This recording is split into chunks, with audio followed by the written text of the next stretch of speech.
The restaurant was alive with sound. Plates scraped softly against porcelain. Wine glasses chimed. Conversations overlapped in warm, careless waves. To everyone inside, it was just another busy night. Another place where nothing truly mattered beyond dessert and the check. At the far end of the room, Vincent Moretti sat completely still. He hadn't ordered yet. He wasn't scanning the menu. He wasn't watching the door like an anxious man waiting for company.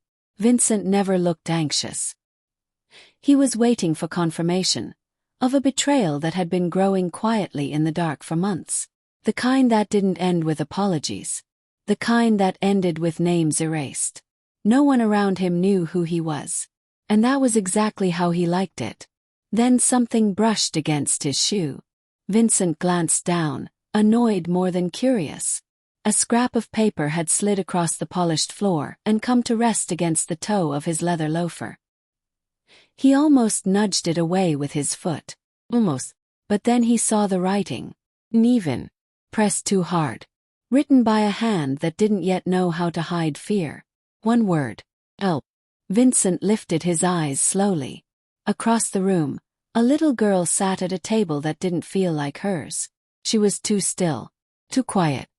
Her hands rested folded in her lap, knuckles pale, as if she'd been taught that any movement could make things worse. Her gaze found Vincent's, and didn't look away. Beside her, a man leaned in close, his hand firm on her shoulder. Not protective. Controlling. The kind of grip meant to remind, not reassure. The woman next to the girl stared at the table, her face drained of color, her glass untouched. A waiter passed by them without slowing down. But Vincent didn't miss it. His fingers closed around the napkin, crumpling it slowly, deliberately. Not in anger but in decision. Of all the people in the room, the child had chosen him. The one man who understood what silence could hide. The one man who knew exactly what that word meant. Vincent pushed his chair back. The air around him changed. And in that moment, before anyone raised a voice, before a single weapon was revealed, something far more dangerous happened. Vincent Moretti decided not to look away. Stay with me. Because what happens next will prove why one small word, written by a child, can make even the most powerful men choose sides. Vincent Moretti had learned long ago that power didn't announce itself. It waited. He sat with his back to the wall, not out of habit, but out of instinct so old it no longer felt like caution. From his seat, he could see every entrance, every reflection in the mirrors behind the bar, every subtle shift in posture that meant someone had noticed him. No one had. To the rest of the room, he was just another man in a dark suit, expensive but restrained, the kind of customer staff liked because he didn't complain and tipped without drama. That was the point. The chair across from him remained empty. It had been empty for 17 minutes. Vincent didn't check his watch again. Time was something other people worried about. He measured minutes by patterns, by the rhythm of the room, by how often the front door opened, by the way conversations rose and fell like a tide. He rested his hands on the table, fingers loosely interlaced. No rings, no watch, nothing that suggested ownership or allegiance. The men who worked for him knew better than to sit close.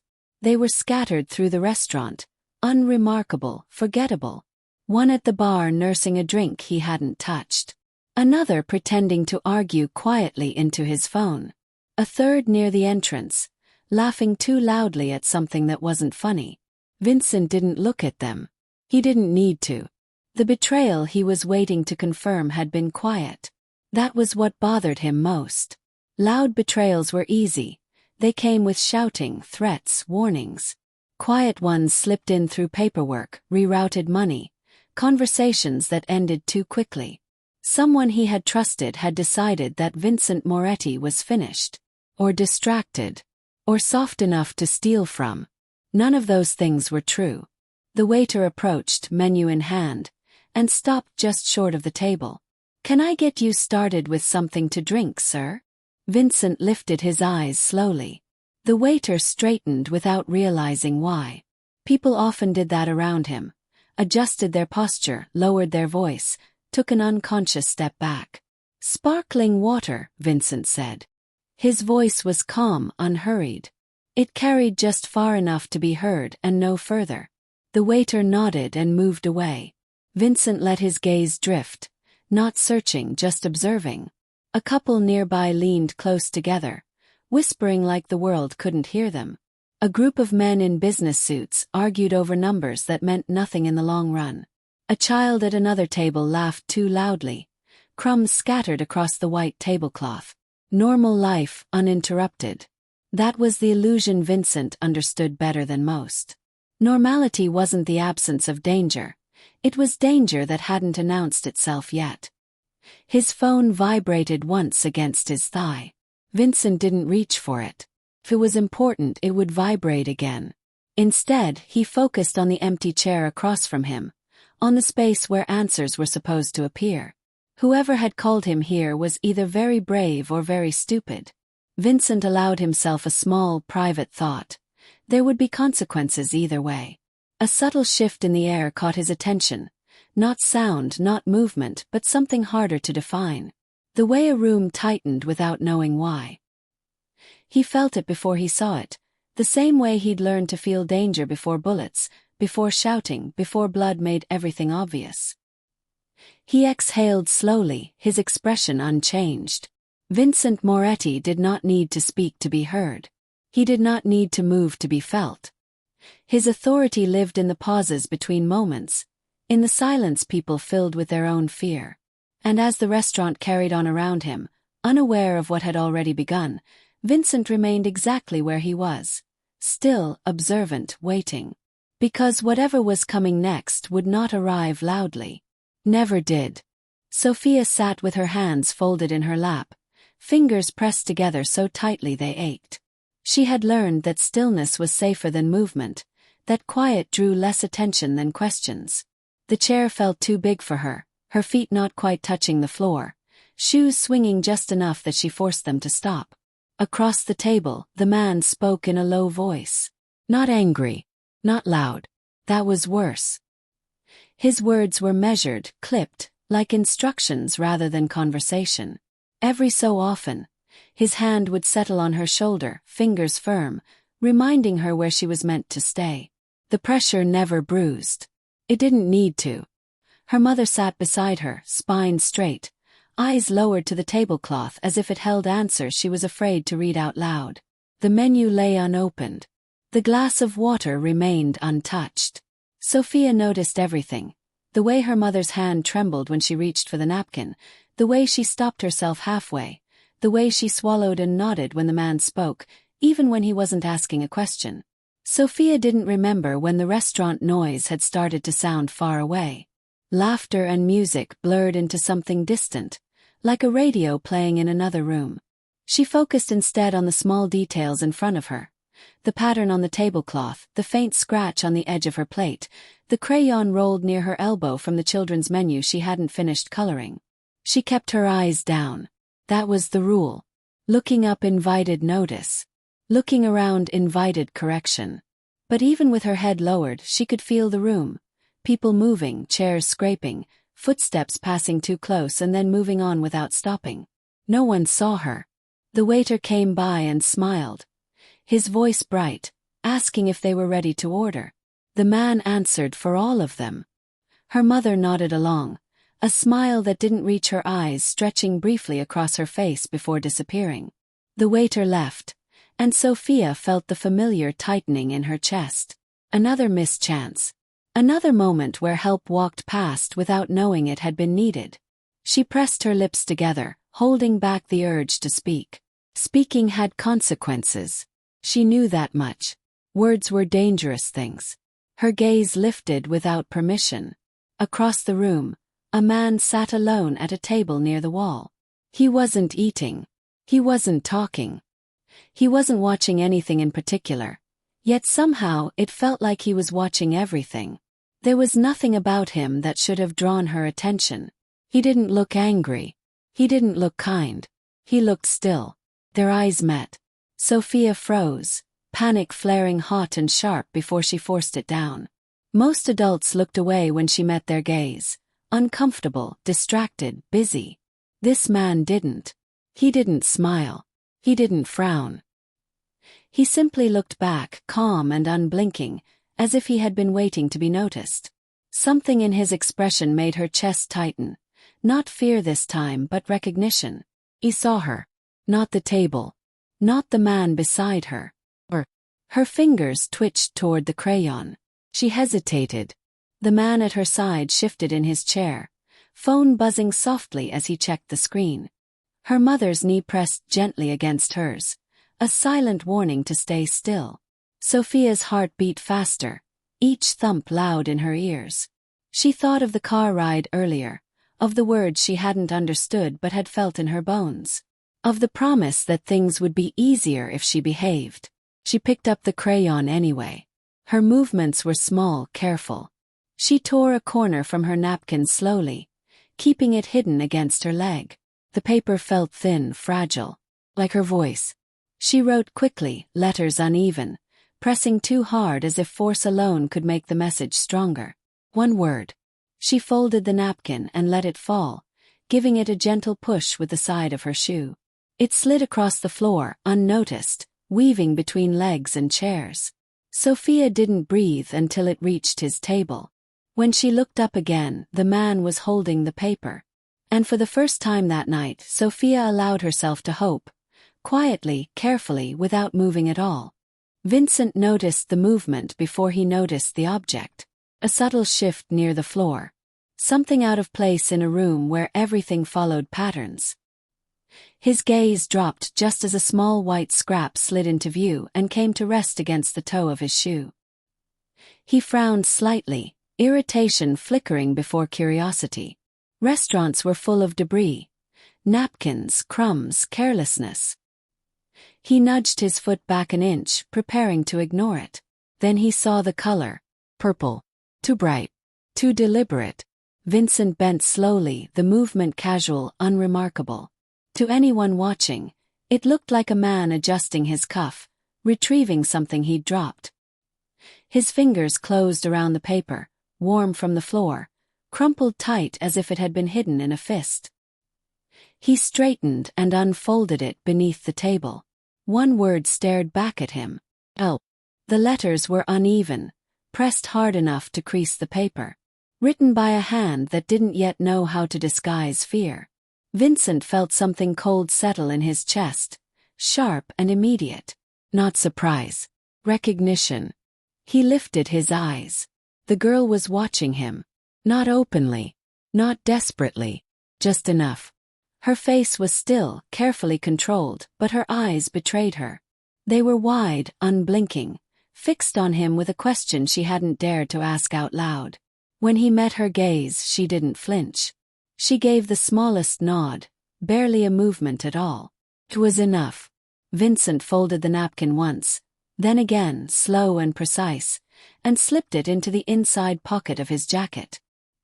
His expression didn't change, but the room around him did. Sounds sharpened. Conversations took on edges. He became acutely aware of distance and angles, and the way the air felt heavier than it had a moment before. Across the room, the man beside the girl shifted in his seat. His phone buzzed, and he glanced down at it, jaw tightening. When his eyes lifted again, they swept the restaurant with the practiced ease of someone who checked exits without thinking about it. When his gaze passed over Vincent, it lingered. Just a fraction too long. Vincent held his stare, calm and empty, giving nothing away. He had seen that look before. The look of someone measuring threat, recognizing a variable they hadn't planned for. The man looked away first. Vincent's fingers curled lightly against his thigh. He didn't reach for his phone. He didn't signal his men. Not yet. Acting too quickly could turn a quiet problem into a public disaster. 40 people in the room. Maybe more. Too many witnesses. Too many innocent lives. He needed certainty. The waiter approached the girl's table again, cheerful and oblivious. The man answered for everyone, voice firm, controlled. "We're in a hurry." The girl's mother nodded, eyes still down. The waiter smiled and moved on. Vincent watched the exchange with narrowed focus. He noticed how the man's hand settled on the girl's shoulder, not protective but possessive. How the girl didn't react, as if reacting had been trained out of her. How the mother's fingers clenched and unclenched beneath the table. Patterns. Vincent had built his life on recognizing them. His phone vibrated once. This time he answered. A single message from one of his men near the entrance. No sign of the contact yet. Vincent typed back 2 words. Stand by. He looked at the girl again. She had dropped her gaze now, eyes fixed on the table, as if afraid to hope too openly. Vincent understood that instinct. Hope was dangerous when it went unanswered. He slipped his phone away and took a slow breath. 1 word. That was all she had risked. And Vincent Moretti had never been a man who ignored a debt, especially one written in desperation. Vincent didn't need to hear the words to know what they meant. He watched the table the way he had once watched docs at dawn, the way he had studied rooms where deals were made quietly and lives were decided without paperwork. His gaze didn't linger on faces for long. Faces lied. Bodies didn't. The man across from the girl sat angled slightly outward, one shoulder closer to the aisle than the table. Not relaxed. Ready.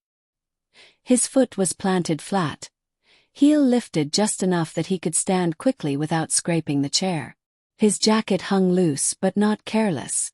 It was tailored to conceal, not to impress. The second man, newer, heavier, had taken the seat with his back to the room. Amateur mistake for anyone pretending to be family. Professionals never sat blind unless they had someone else watching for them. Vincent followed the invisible line of responsibility and found it immediately. The first man's eyes, constantly moving, never settling, always returning to the exits. Predators watched for interruption. Victims watched for permission. The woman's posture told its own story. Straight spine. Tight shoulders. The kind of stillness that came from instruction, not confidence. She nodded too quickly when spoken to. Smiled too late. Every movement delayed by half a second, as if she needed approval even to breathe. And the girl, Sophia, was the worst sign of all. Children fidgeted. They complained. They reached for breadsticks and knocked over glasses and asked questions at the wrong time. This one didn't. Her hands remained folded. Her feet stayed still. Her silence wasn't shyness. It was conditioning. Vincent felt something settle behind his ribs, heavy and cold. He watched as the man leaned down and whispered something into the woman's ear. The words didn't matter. The reaction did. She flinched just barely, then nodded. The man's hand tightened on the girl's shoulder, fingers pressing in a way that looked casual to anyone not trained to see pressure as language. Vincent's jaw tightened. His phone vibrated again, this time twice. He didn't look at it yet. He was already ahead of whatever the message would say. He followed the line of the man's gaze and noted the pauses. The way his eyes lingered on the restroom corridor. The way he checked the bar mirror without turning his head. The way his attention sharpened whenever someone new entered the room. This wasn't a family dinner. This was a transfer point. Vincent imagined the rest without effort. A vehicle idling somewhere close. A timeline that didn't allow for delays. Paperwork already prepared under names that didn't matter. Destinations spoken in code. Children referred to as something else. Something smaller. Packages. He slipped his hand into his jacket pocket and felt the folded napkin there. Thin as a whisper, heavy as a verdict. Across the room, the girl shifted in her chair. Just slightly. Her eyes flicked toward the back hallway, then back down. Vincent followed her glance and saw the man's phone light up again. He rose halfway from his seat, murmured something, and walked toward the corridor with purpose. Too soon. Vincent exhaled slowly through his nose. The rhythm of the room continued. Laughter, clinking glasses, music soft beneath it all. But to him, everything had narrowed to a single thread of time. He finally checked his phone. One of his men had sent a brief update. Black sedan parked out front. Engine running. Plates came back clean, but the registration didn't sit right. Vincent didn't reply immediately. He watched the woman's hands tremble now that one of the men was gone. Watched the girl's shoulders tense, as if bracing for something she had already learned to expect. Patterns didn't lie. Vincent Moretti had built an empire by recognizing danger before it announced itself. By understanding that predators followed rules just as rigid as any law. And this one had made a mistake. They had chosen the wrong room. And the wrong man to sit across from. Vincent had learned to survive by choosing when not to care. There were moments, hundreds of them over the years, when looking away had been the correct decision. When stepping in would have meant war instead of order, chaos instead of control. He had built his world on that discipline. On understanding that not every wrong could be corrected without tearing something else apart. This felt different. He sat back slightly, giving himself distance, the way he did when a decision mattered more than speed. The napkin rested against his chest like a weight he couldn't shift. One word. One request. It hadn't come with explanations or guarantees. Just faith. Blind, reckless faith in a stranger who looked like he belonged to the dark. Vincent's gaze drifted to the empty chair across from him. The meeting he'd come for still hadn't happened. Whoever had summoned him was either testing his patience or already running. Either way, the night had already gone off script. He considered the costs. If he did nothing, the room would empty out quietly. The girl and her mother would leave with men who didn't belong to them. By morning, they'd be somewhere else. Moved, renamed, reduced to files and numbers and routes no one followed all the way to the end. Vincent would finish his meal, handle his betrayal another night. And his empire would remain untouched, clean, efficient, and forever marked. He had crossed lines before. Plenty of them. But there were some he had never stepped over, not even when it would have been easier to pretend they weren't there. Children had always been one of those lines. Not because it made him better than the men he fought, but because once you erased that boundary, there was nothing left to stand on. Vincent looked at Sophia again. She wasn't watching him now. She stared at the table, eyes fixed on a point just beyond her plate, as if she were counting the seconds until something happened. Or didn't. Her hands were folded, but one thumb rubbed against the other in a small, repetitive motion she probably didn't even notice. Waiting. The man who had gone toward the back of the restaurant still hadn't returned. Vincent felt the tension stretch tighter, thinner. Time was compressing. Decisions had a way of doing that, shrinking the space around you until there was only forward or back. His phone buzzed softly in his pocket. He didn't check it. He already knew what his men would be seeing. Car outside. The readiness. The way things lined up when people thought no one powerful was paying attention. If he intervened, there would be consequences. Exposure. Questions. Attention he'd spent years avoiding. Police who would remember his face. Rivals who would wonder why he'd chosen this moment to act. He could manage all of that, but not without cost. And cost always came due. Vincent closed his eyes for half a second. He thought of his father, of a different restaurant years ago, of a moment when no one had stepped in.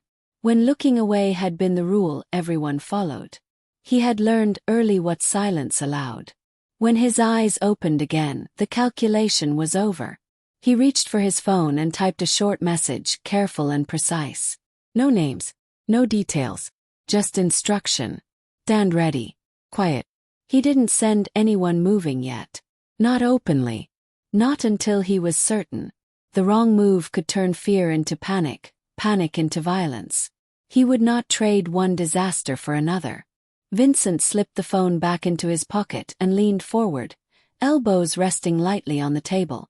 To anyone watching, he still looked like a man waiting for dinner. But inside, the choice had already been made.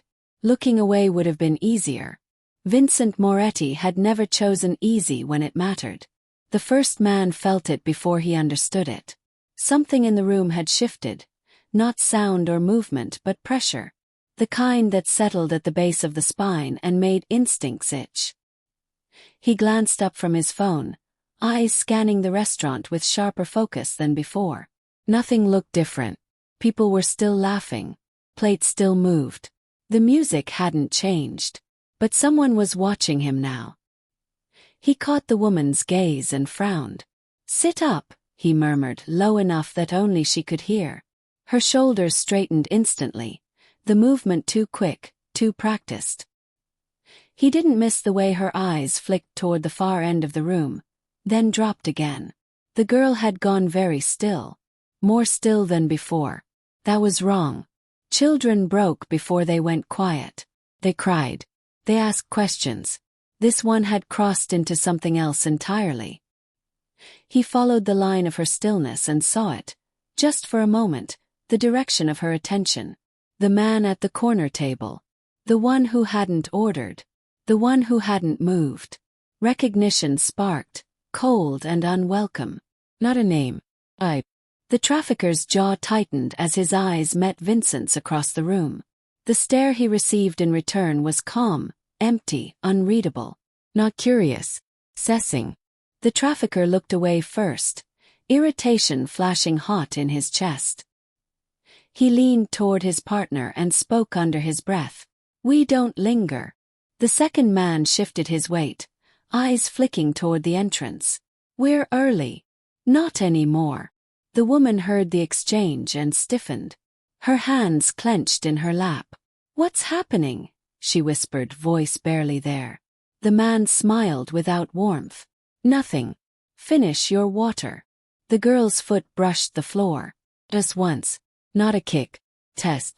Her eyes darted to Vincent again, quick and hopeful, then back down. The first man noticed. His hand came down on her shoulder, harder this time. Not enough to draw attention. Enough to remind. "Sit still," he said, voice pleasant, eyes sharp. "We're leaving soon." Fear moved fast after that. It slipped into cracks, spread through posture and breath and glances. The second man rose halfway from his seat, pretending to stretch, and scanned the room more openly now. He noticed things he hadn't before. The man at the bar who hadn't touched his drink. The one by the entrance who laughed too loudly and stopped too abruptly. Too many coincidences. The trafficker's phone buzzed. He checked it and swore quietly. The driver was asking questions. Someone had circled the block twice. Traffic hadn't changed, but the feeling had. He leaned in close to the woman again. "Plans changed," he said softly. "You do exactly what we say." Her eyes filled, but she nodded. She always nodded. Across the room, Vincent Moretti shifted in his chair. It was a small movement, deliberate and hurried, but it carried weight. One of his men straightened at the bar. Another adjusted his stance near the door. Not enough to alarm anyone else, but enough for trained eyes to notice alignment where there had been none. The trafficker felt it then, unmistakable. They were no longer invisible. He looked back at Vincent, sharper now, trying to place him, to calculate risk, to remember if he had heard the name somewhere he shouldn't have. Vincent's gaze met his again, steady, unblinking. Not threatening. Certain. Fear didn't vanish from the trafficker's chest. Moved. Shifted direction. No longer aimed outward at the room, or downward at the woman and child. Turned inward.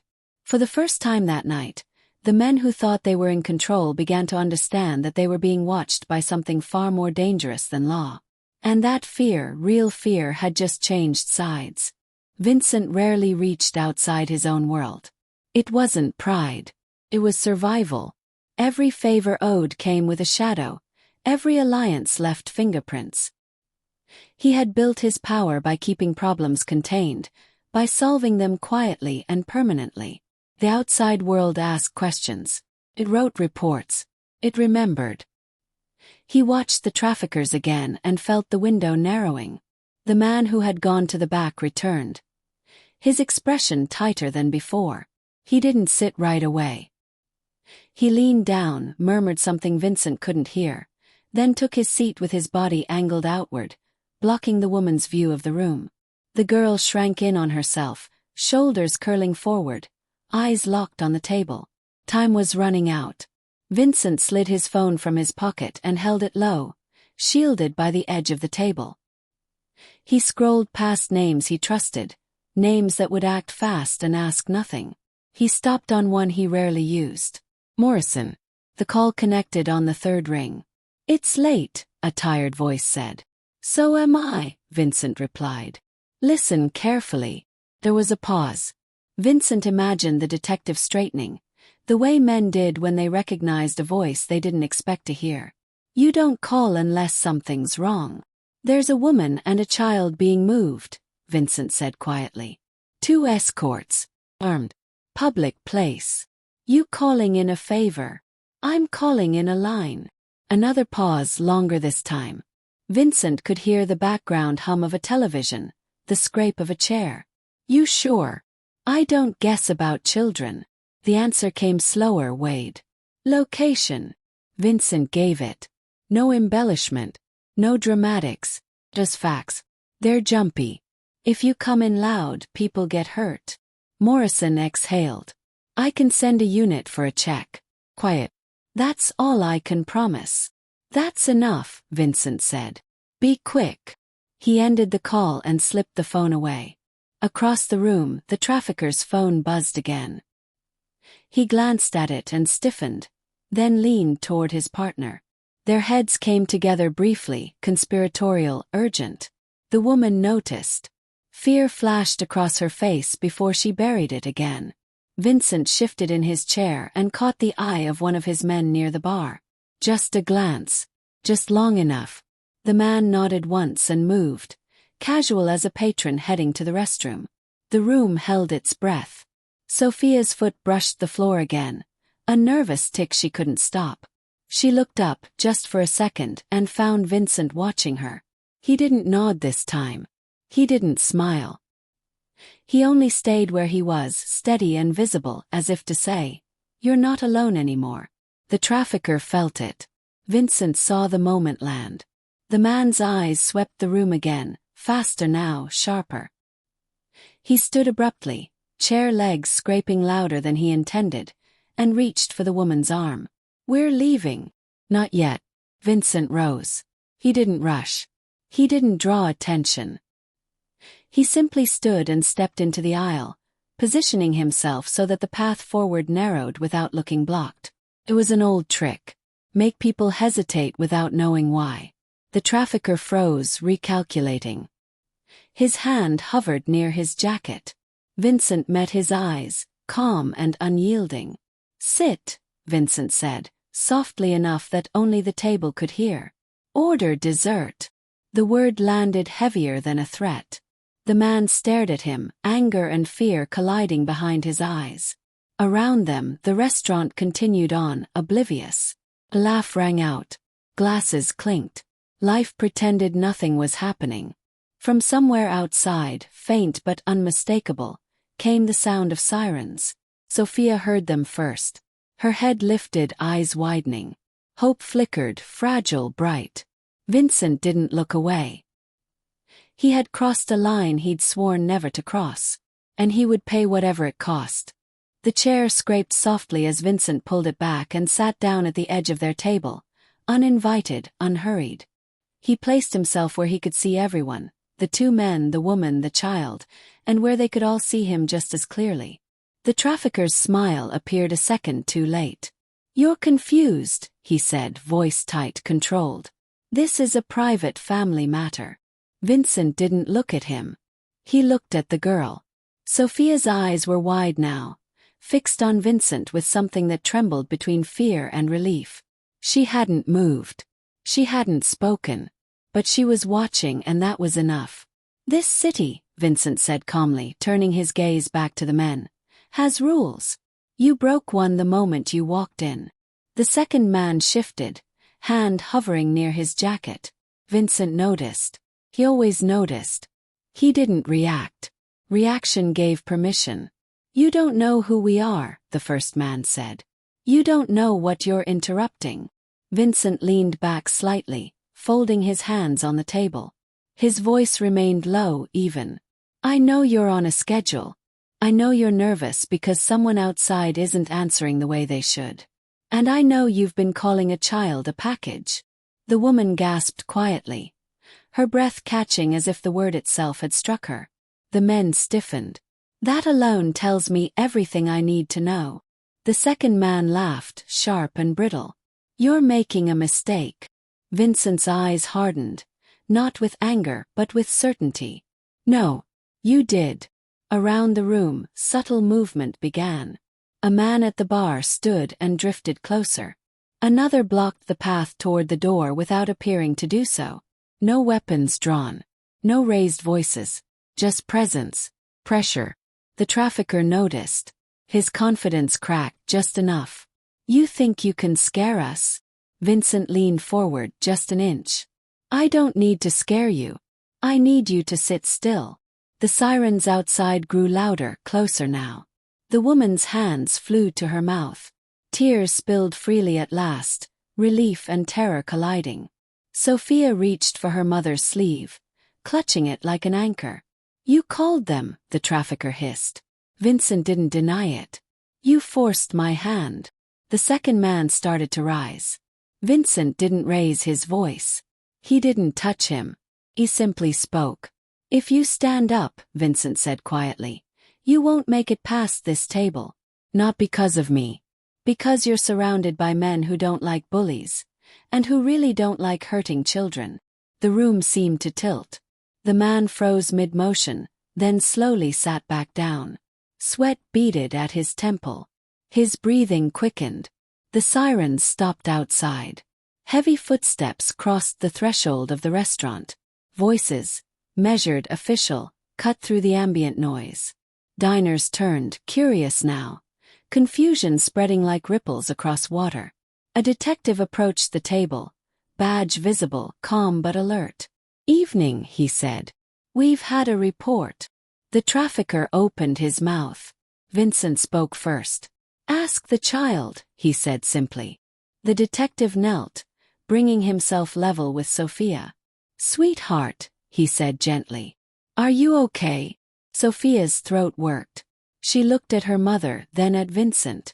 Vincent nodded once, slow and steady. They took us, Sophia said. Her voice shook, but it didn't break. They said we were going on a trip. We didn't want to go. The room went silent. The detective straightened. Sir, he said to the trafficker, I'm going to ask you to stand up.